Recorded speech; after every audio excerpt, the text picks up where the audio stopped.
What's up and welcome back. I'm John Stark from MacTheMovieGuy.com, your favorite blind film critic, and today, I don't know if you know this, it's the 50th anniversary of Jaws, so this is naturally a review of Jaws the Revenge. Thank you for clicking on it. I know this was a struggle for you to decide whether or not you wanted to hear me talk about Jaws the Revenge, but you're here, so that's good. Yeah, this movie actually does have audio description. It's done by William Michael Redman, which was a odd, pleasant surprise, but cool. So click like, share, subscribe, hit that notification bell, join me on my cult following here on YouTube. We're on our way to 100K, as I like to say. On the way to 100K, kind of rhymes. I'm a rhymer. I'm also a rap artist. I'm not a rap artist. Jaws, the Revenge. Some people go into things blind. I actually go in everything blind. I also have never seen this movie before. I was one of the lucky ones until today. I finally broke that spell. I also have done the other Jaws movies, and I've seen them before, but I realized I've never seen Jaws the Revenge, because when watching this movie, like nothing came back to me. Not a single scene, not a moment. There was nothing that was like, I saw this on cable. I remember that scene. I remember these people. Totally forgotten anything having to do with it. I always knew Michael Caine was in this. There's that sort of like famous quote where he was asked in an interview, "Did you see Jaws the Revenge?" And his response was, "No, but I have seen the lovely beach house that I bought with the money from Jaws the Revenge, and it's brilliant," like something like that. He basically just said, "No, I know it sucks, but you should see the house that I bought with the money from being paid to do Jaws the Revenge." So he also, interestingly enough, was shooting Jaws the Revenge at the time when he won his Oscar for Hannah and Her Sisters. So he wasn't able to accept his Oscar in person because he was shooting Jaws the Revenge. So it cost, was it worth it, Michael? Was it really worth it? Yeah, I mean, obviously that's what he's saying is, yeah, I know. And I do it again. So it's only got one returning cast member. So Brody's wife, Ellen Brody, is back here for what is the most baffling plot for a movie ever. It's also set at Christmas, which feels like a relentless studio head just has been demanding that there be a Jaws Christmas movie this whole time, because originally the first Jaws was supposed to release at Christmas time, and then it got pushed to the summer, where movies originally did not perform well, which seems insane because it's a summer movie. You would open it during the summer. I've made that argument for some films that are summer movies that didn't open during the summer, like Snack Shack. I was like, why didn't this open during the summer? Why is this a spring movie?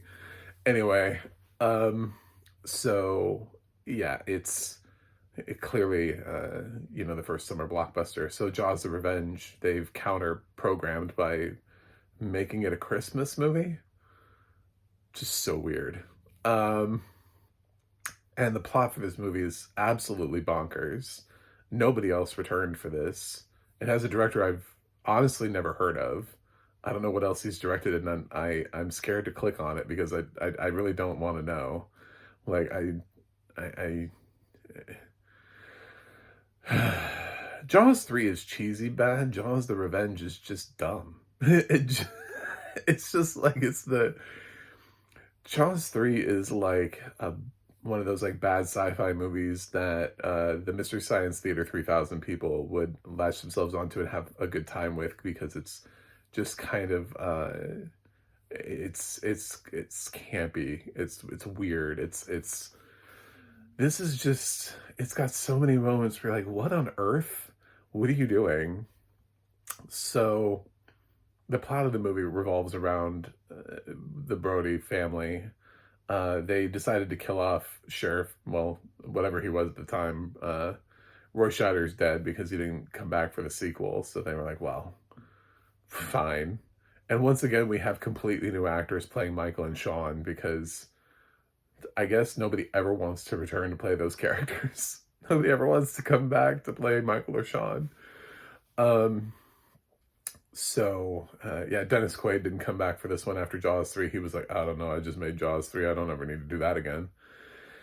So Sean is now working basically his dad's job up in Amity, and he has to go down to the water at Christmas time to move a chunk of wood that is floated into, this is the dumbest reason for his death. He moves like a chunk of wood and then gets attacked by a shark, and killed. And it sets, my favorite part too is, and some of this stuff is going to come out of the audio description, like, I know a lot about the film because I've also listened to other people talk about the film, but like that opening tracking shot that everybody hates because it doesn't make any sense, where the camera with the shark, because it insinuates that it takes like the POV of the fin, but it also insinuates that the shark's eyes are above water, like the shark is swimming at some weird angle or something. It's yeah, it's not something that's described to us because we get credits, and it's just sort of like all the people who are in the movie, all the people who made the movie, they didn't find that tracking shot was interesting enough, which honestly, if it's just a shark swimming, audio description is not supposed to, it's not supposed to comment on the quality of the film or the quality of the filmmaking. It's just supposed to describe something as is. So it would just be as interesting as being like, there's a shark swimming in the water. Shark swimming, that, you know, fin scene, I don't know. Like, it's not going to try to hammer in the fact that this is not a great shot. So, one of my favorite cheesy scenes is when Ellen goes in to recover Sean's body after he's attacked, and it seems like a really weird, vicious attack. I mean, it was described probably better than it was shot. So, she is handed a box of his items, which includes his gun and like all of his sheriff stuff. And I'm like, why would you hand that to his mom? Also, is he single? Like, does he not have a family? Because I think at one point it suggested that maybe he did. And so it's just all handed to his mom. There's no wife in the scene or anything like that. Nobody else comes. You know, they call Ellen Brody because she's the lead of the film. Basically, Lorraine Gray is back for this. And I'm like, they're giving her the gun? Is this... anyway, so she doesn't even take it. And at least in the audio description, she just walks away from the box. She's like, no, I don't want my son's things. Later on, there's, you know, obviously this makes Michael and his family come in. So we get Michael, Carla, and their adorable little girl who I actually enjoyed. She was one of the bright spots in the movie because it was a kid who felt like a kid. I know some people would be like, well, she felt very precocious or too much, or I'm like, I don't know. She felt like she was a kid. She handled her lines pretty fine for what her age seems to be.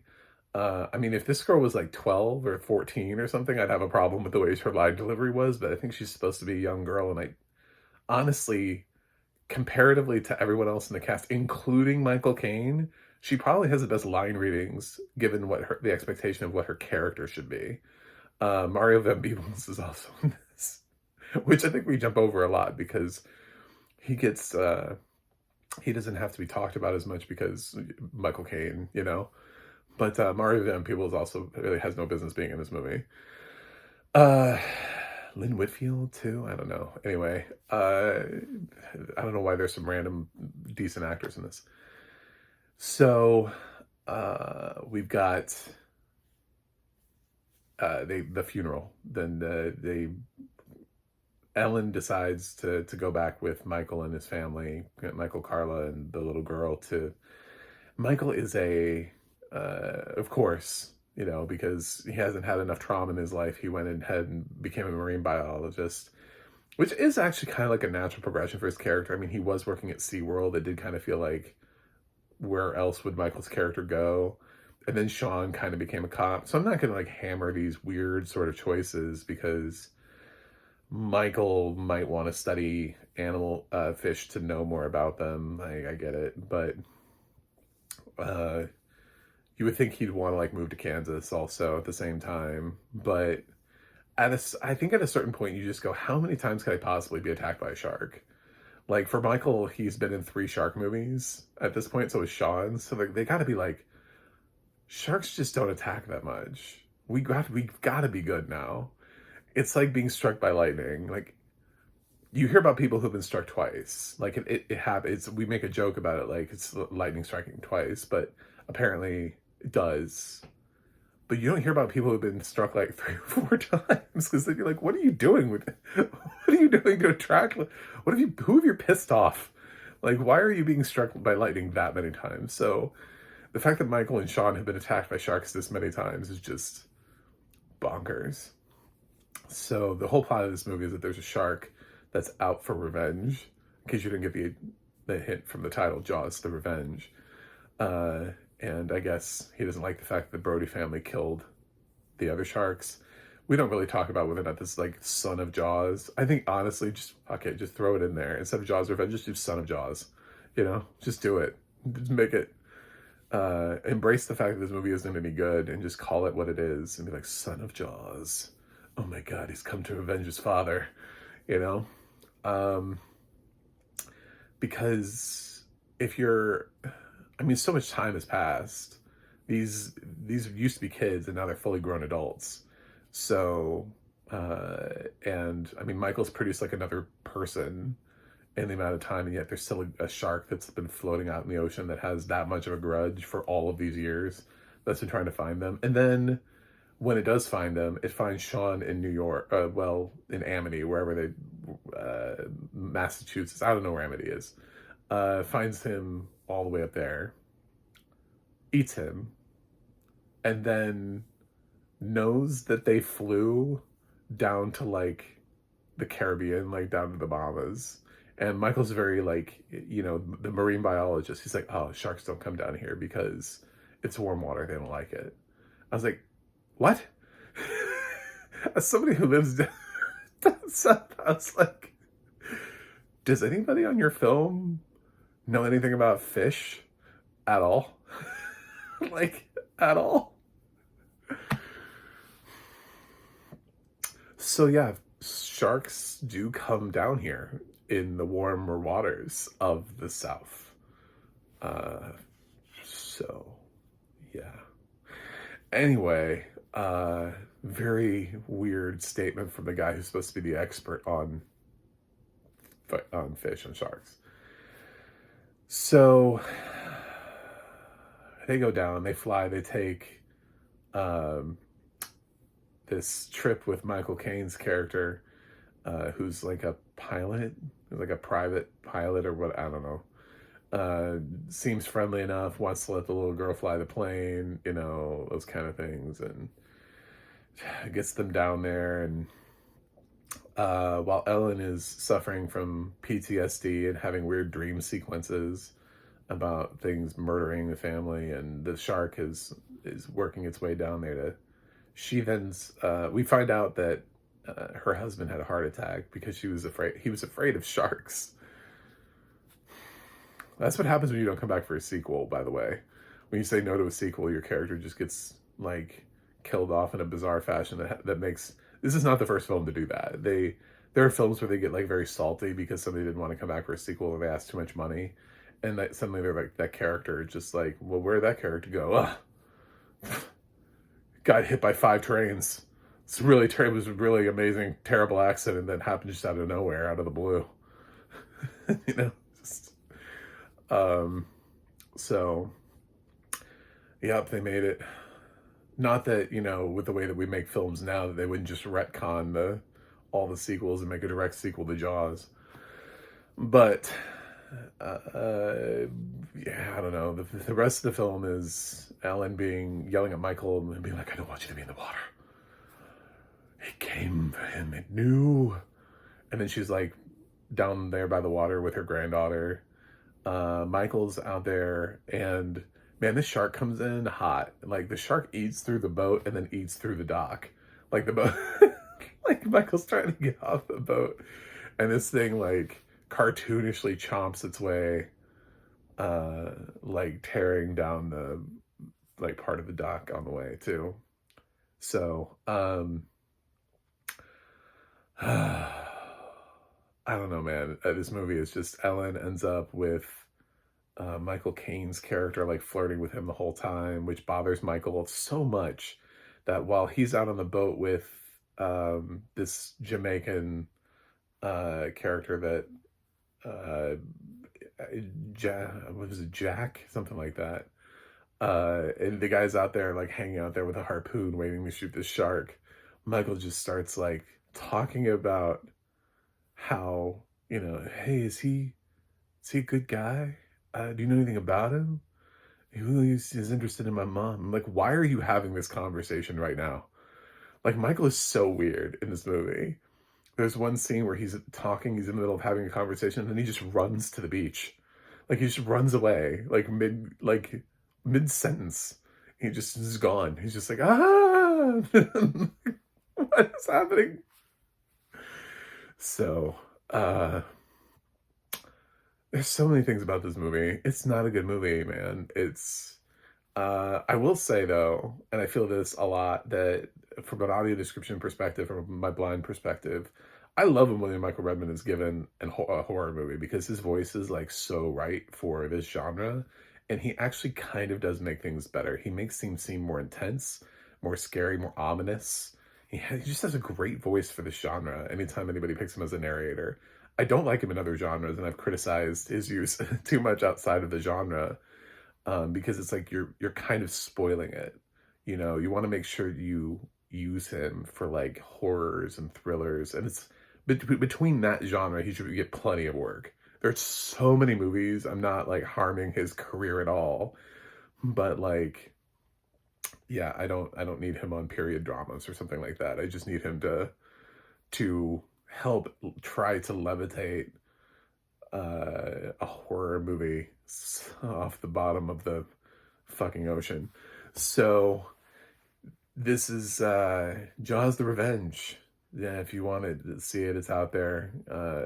It's in the ether. I don't know why you would want to see this, except just because of why I did, which is like, we'll watch all the Jaws movies because it's the 50th anniversary of Jaws. You can stop after 2. You can. You can watch 2 if you want. I wouldn't recommend 3 or 4. Those 2 are not good movies. Jaws 2 isn't even that great of a movie. It's just not as bad as you would think it is for being a sequel that never needed to exist.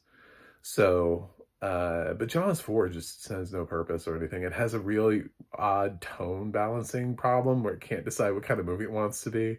Half the time, like, Ellen's in mourning. The other time, she's, like, trying to hook up with Michael Caine. Sometimes she's afraid of the water. Other times, like, her granddaughter's down there right by the beach. It's just, like, she's very weird in this movie. And then the whole plot just doesn't make any sense. They might as well just have had, instead of it being like one shark, just have like all the sharks. Just double down on it. Like, make it the cheesiest film you can. Be like, oh my god, all of the great whites in the ocean came down here. They all know we're here. We have to fight 250 million sharks. I don't know how many are in the ocean. I assume it's a lot, but just like they look out at the beach and there's just like thousands upon thousands of fins floating. So it would make as much sense as this movie does. The sad thing is that, the people whose careers take hits are the people who don't have the name. Michael Caine doesn't take a hit from this movie because Michael Caine at the same time is winning a supporting actor Oscar for Hannah and Her Sisters. So he just gets to frolic away from this movie like nothing happened. Meanwhile, like, some of these lesser named people, like, that's all they have is Jaws: The Revenge on their credits. So nobody wants to hire. It's a struggle to get hired after that. I guess it's good that Mario Van Peebles, but he also, I mean, he's a Van Peebles, so I think there's a little bit of that plays into it. The last name thing. Lin Winfield had already done some stuff, so I mean, some of the people in here that are already have some name recognition had credits. Anyway, should you watch? No, you shouldn't watch this. I would not recommend this film. Said Sam, I do not like my sharks and ham. I subscribe. Uh, yeah, Jaws the Revenge. Oddly, it's not the worst movie I've ever seen. That's kind of the conversation that I also want to have. Is it bad? Yeah. Are there worse films? Sure. But the problem with Jaws the Revenge is that it also had this monumental budget, so there's no excuse for it. Like, it was the most well-funded project. Like, they really tried to make this thing happen. It's 3 times the budget of the original movie. So, why is it this bad? And it can't just all be like the other 2/3. Like, 2/3 of the budget can't just be Michael Caine's salary. Like, I'm sure the home is nice, but I'm sure he didn't get $20 million for this movie. You know what I'm saying? It's just like, so, they all, point of note, they also tried to get Richard Dreyfuss back for this film, but he also said no. And, they, you know, well, they didn't kill off his character. It's hard because he never came back for a sequel, so it's hard to even mention his character because he's just a one-off from the beginning. But, yeah. Jaws the Revenge. Definitely the worst film of the franchise. I thought Jaws 3 was pretty goofy when I watched it again. I had memories of watching that as a kid on like USA Up All Night. You know, we used to watch movies you weren't really supposed to watch at that age. And it being really like goofy but some kind of fun. And then I tried to watch it again. I was like, oh no, this is just not a good movie. But Jaws the Revenge actually feels like incompetently made. Jaws 3 feels like, at least if I got together with friends and we like sat there and laughed at it, it would be kind of fun. Jaws the Revenge feels like the somber version of Jaws 3. Like they're trying to take it like super serious. And yet it's got some really shitty choices to it. I don't know. I'm going to go with a D for this film. I don't feel like it's not an F. I've certainly seen worse films in my life, but it is so poorly made, poorly conceived. It's got a dumb plot just from the beginning that it can't ever really overcome. I kind of wonder if there is a director that could direct that.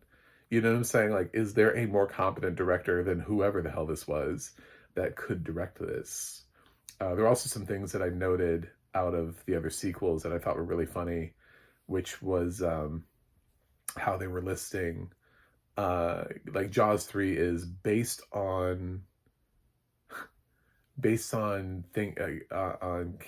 suggested by material from, like, it has the weirdest thing. Instead of saying based on the book or based on characters written by Peter Benchley, it was like suggested by. I was like, what? This went back to based on characters written by. So I don't know what the I've never seen that suggested by. It's very weird. Anyway, so we're back to that. But yeah, could anybody make this movie good? Could Steven Spielberg come back for Jaws the Revenge? I don't think so. I think the plot is so bad that I don't think that there's a director that could have turned this movie around without changing the plot. Do I think a Jaws 4 could work with a better director? Absolutely. I think there's a way, like how we're getting our legacy sequels nowadays, where you could come back around. Like if this movie had never been made and we stopped at Jaws 3, and Spielberg wanted to revisit it now with like an older Michael who's working at Amity, and he starts seeing the same thing that his dad did. Like, I can see that. I can see like a Top Gun Maverick version of Jaws done by Spielberg, sort of reflecting 50 years later of what these characters might look like. But unfortunately, the sequels kind of murky the water, so he'd have to retcon the sequels out of it. So, well, Now you know. Thanks for watching. Thanks for subscribing. And I'll see you guys on the other side.